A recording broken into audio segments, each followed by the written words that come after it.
Thank you so very much. Can you all hear me? Great. Well, I certainly heard you. You're a terrific audience, and I think you're as big as all of the audiences that this movie has had put together. So it's really lovely to see such a great turnout.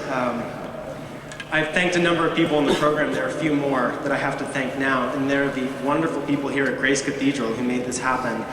Rebecca Nessel in the events office, Heidi Zuhl, who did an incredible job reaching out to the media, Canon Pastor Mary Haddad, whose belief in this film is the reason that we are all here today, and Jeffrey Smith, whose beautiful organ playing you just heard, totally transformed the film.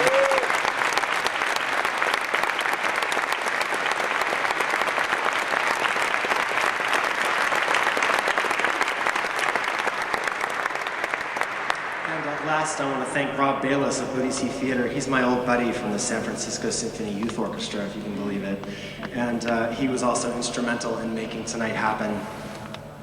You know, when I made this film, I really never thought it would play in church. I thought maybe the Castro Theater would be as close as I would get. It kind of looks like a church, you know? But here we are.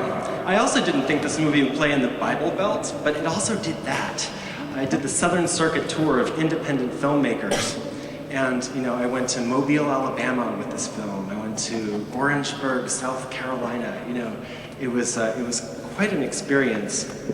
And in the book that I'm about to read you an excerpt of, I write, the film's Bible Belt tour represents a weird parallel of Messiaen's own career. He was a musician believer, bringing the musical word of God to audiences of atheists. And I am a filmmaker bringing, through the prism of that music, the gospel of atheists, drag queens, Jewish intellectuals, and BDSM enthusiasts to the believers. And as rewarding as all of that was, it's really nice to be home.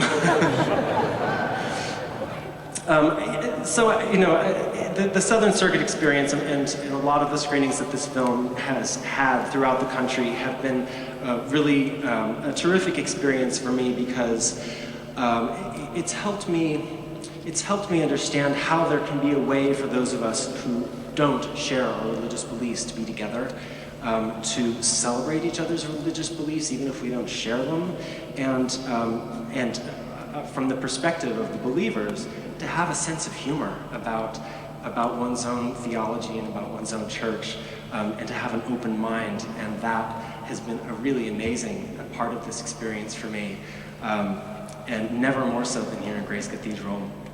I think that's why the impact of this movie, bringing these people to audiences and to populations who would never have such an intimate encounter with Squeaky Blonde, or for Harold Bloom for that matter, has been a really important part of this project. And that's why when the hat gets passed around tonight, I'm hoping that you'll contribute, because whatever you contribute tonight will enable me to keep doing this work throughout the Messiaen Centenary. And he was born, his birthday isn't until December 10th. So I have 8 months to go. And so whatever you can fish out of your wallets and throw into the hat is very, very deeply appreciated. So this is the San Francisco premiere of the film. The Bay Area premiere was in Berkeley, actually. Cal Performances screened the film in Wheeler Hall on January 23rd, when we had a storm of truly biblical proportions. And all day long, email poured into my inbox saying, "Sorry, Paul, we were looking forward to your film, and we were on our way out, but there's no way we're going out in this." And as all this was happening, I thought, I think God finally got around to watching that DVD I sent her. She didn't like it. So I thought it was very brave of you all to come to Grace Cathedral to see this movie on the earthquake anniversary, no less. And so I'm going to read an excerpt from the book that I've made based on the film, and then I'm going to encourage you on your way out to stop at the Bar Nothing Boutique in the back of the hall, and also at the reception area, where we will be provided with my mother's homemade rucola and various painkillers. And let's see, what else do we have on the agenda tonight? Oh, so at the Bar Nothing Boutique, you will find DVDs of this film. You will not find this film at Blockbuster. You will not find it on Netflix. You will only find it in the back of this church. Same thing with t-shirts and the book that I'm about to read to you from. So let's see, let me just tell you a little bit about the book. It's the graphic novel version of the film.